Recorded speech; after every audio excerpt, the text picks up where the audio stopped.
Meet Devon Simon, a guy born into a Simon family famous for their elite spearing fighting skills. Sound impressive, right? Yeah, it would be. Except Devon has one tiny little problem. He got one arm. Yep, that's right.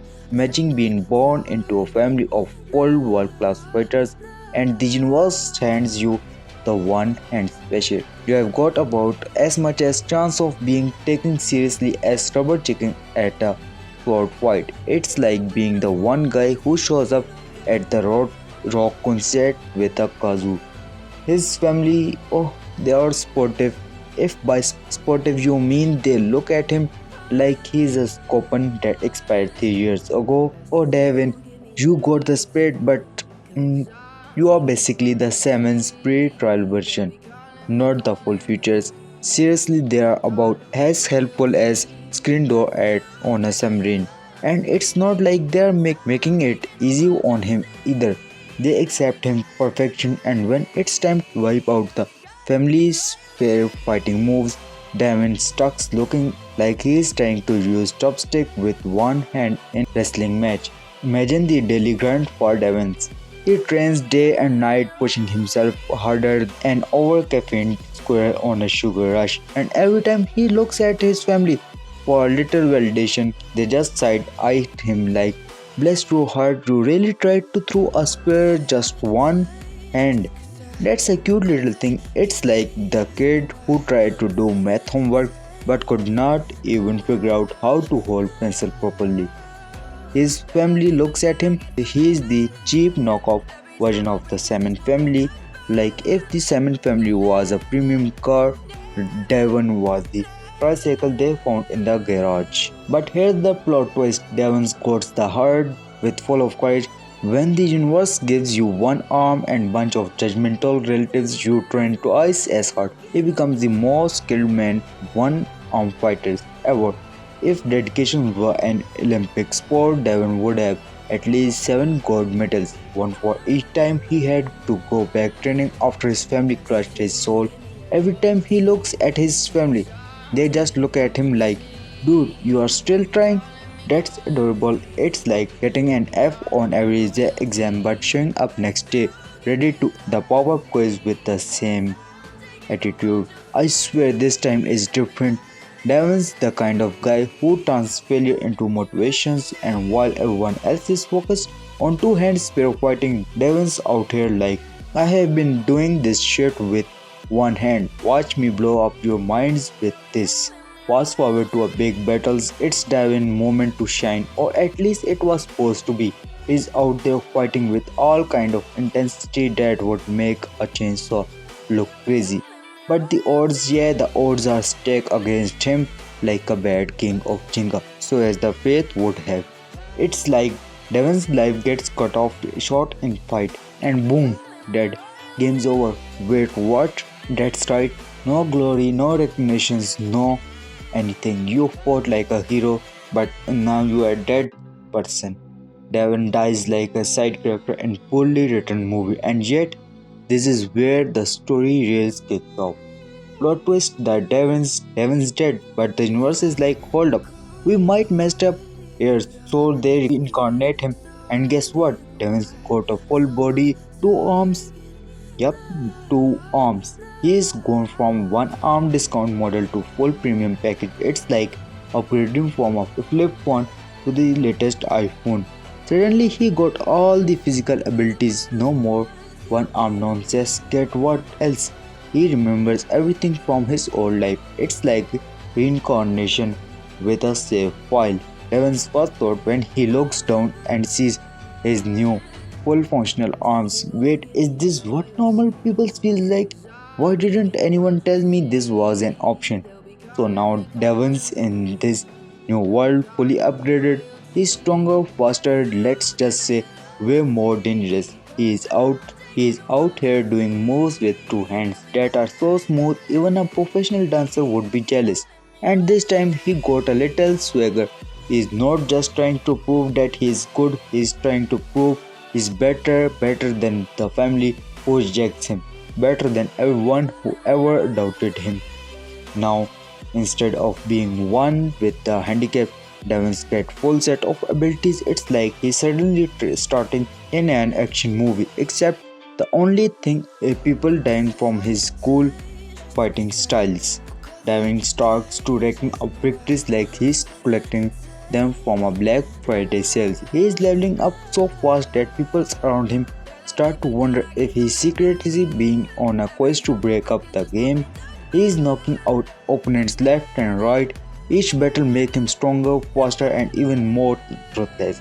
And with every fight, he is one step closer to his ultimate goal, the Simon family. That's right, Devon's not just building a reputation as a good fighter, he's building an unstoppable reputation. He's out here acting like a guy who had one too many energy drinks, just waking up everything in his path.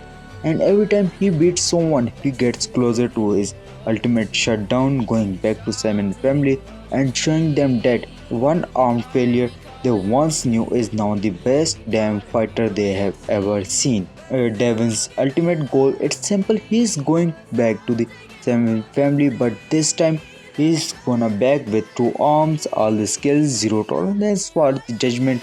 He's gonna walk to them like, hey, remember me? Yeah, I am the guy you all thought was lost cause. But guess what? Now I am better than all of you combined. Let's see who's laughing now. And when diamonds walk back in Simon family world, it's gonna be the ultimate plot twist. They are going to look at him. It's gonna hit them a fighting train. Their failure son is now their worst nightmare, and guess what? They are the one who will need to ask for forgiveness. Centuries ago, a group of 5 heroes set out to yield the demon kings of the map. They weren't just your average do-gooders, they were the Avengers of medieval world, where Moth the golden boy, handsome, perfect and so charmistic, he probably made demons sworn before stabbing them. Sena the maid so powerful she could burn a demon alive and roast marshmallow at the same time. Ines the holy warrior with saintly glow and mouth so sharp she could cut your soul with a prayer. Moron a musclehead who thought with his fist and had a name that fit him better than his armor. Hamel the circus novice warrior whose only relationship with his sword, and honestly the sword was probably the best conversationalist. Hamel was the kind of guy who did not care about fame or glory, he just wanted the mission done. No speeches, no posters, no honor crap. In fact, his last word before sacrificing himself was probably, if I survive this, I am drinking until I forgot all of your faces. Too bad for Hamel, the afterlife decided no rest for your body. Fast forward a few hundred years, Hamel is reincarnated as Egon Lionheart, a baby in the prestigious Lionheart clan, a family so legendary they probably have their own line of overpriced callings. Egon's grow up with all his memory intact, which, let to be honest, is a recipe for chaos. Imagine being a toddler but already know every swear word in existence and remember exactly what it feels like to die. Egwene looks around and realizes Lionhearts are basically riding Vermouth's cocktail. They worship him like he is Jesus in shiny armor. Meanwhile, Egwene sitting there like, yeah, he was great, but he's also snored like a dying donkey and made deals that still smell fishy. Egwene's life isn't all shine and magic sword. He's born into a branch family which Lionheart speaks for. You are related but not very enough for VIP room. Still, Egwene isn't phased. Why? Because this reincarnation came with upgrade. Because he got some insane magical skills, physical strength, and that makes him a medieval Hulk. Enough intelligence to make everyone else look like they are still in the kindergarten. The main family, of course, isn't thrilled. Find Lionheart, the heiress and resident richest kid. Fine is a kind of guy who thinks he is hot stuff but could not find his own butt with both two hand and map. Egwene's clowns with him so hard that even the servants probably whispering, yo, he's not wrong though. Then there's silly Lionheart Kind's sister who's the only one in the family with functioning brain. She and Egwene hit it off mostly because they both enjoy roasting kinds like a Thanksgiving turkey. But don't get it twisted, Cells is not pushover. She will hand Egwene his ego on the silver platter if he steps out of the line, which he does constantly.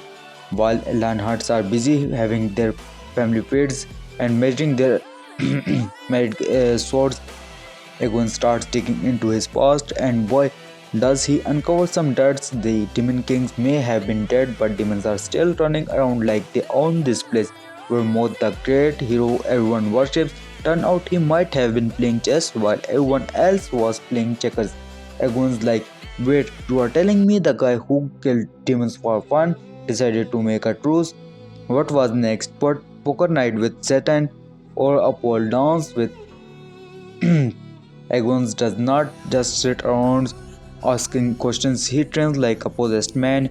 Swordships, magic, combat, you named it, he mastered it. He is not just trying to get stronger, he is trying to make sure no one man, demon, or god can ever mess with him again. His motto is, if you are not overpowered, you are underprepared. And he is not shy about flouting his strengths. One day, Lionheart elders try to pull a prank on him talking about tradition and respect. Egon smirks and says, respect? Sure, I will respect you right after I beat you in front of your kids, and then he does so in the public with fear. But while Egon is busy flexing on his family, the memory of his past life keeps creeping up. He starts visiting places tied to his old comrades, uncovering relics, secrets that make him question everything. His emotions are all roller coasters. He respects Sena but could not help thinking, did she really have to make every spell sound like Shakespeare monologue? He admires Ennis but also remember how her scams could leave even demons in tears. And then there is a more. Egon sighs every time he thinks of him and mutters, how did someone so stupid punch so hard? Did his brain power up his biceps? But we're more that's whole different can of worm. The more Egwene learns, the more he realizes that Vermoth's heroic decision might have been less about saving the world, more about saving his own skin. The world Egwene lives in is exactly peaceful. The truce Vermoth made with demons feels more like taking bomb. And demons, they are not exactly staying in their lands. Egwene's like, if I want to deal with this crap, I have to stay dead. As he unreveals the truth, Egan starts to suspect that his reincarnation wasn't just a cosmic accident. There were forces both divine and demonic that have plans for him. None of them involves him chilling with beer in retirement. But Egan isn't one to follow anyone's script. If the gods are pulling the strength, he is ready to cut them off. If demons they think they can manipulate him, he is ready to send them back to hell with a message, don't mess with me, I'm reincarnated version of your worst nightmare. Egwene isn't here to save the world out of goodness of his heart. He is here because he refuses to let anyone, demon, god or human, get the last laugh. So if you are into intense battle, juicy family drama, jokes, sharp, they could cut glass, this manhwa is for you. Just don't be surprised if you find yourself rooting for Egwene while laughing your ass off at his savage one-liner.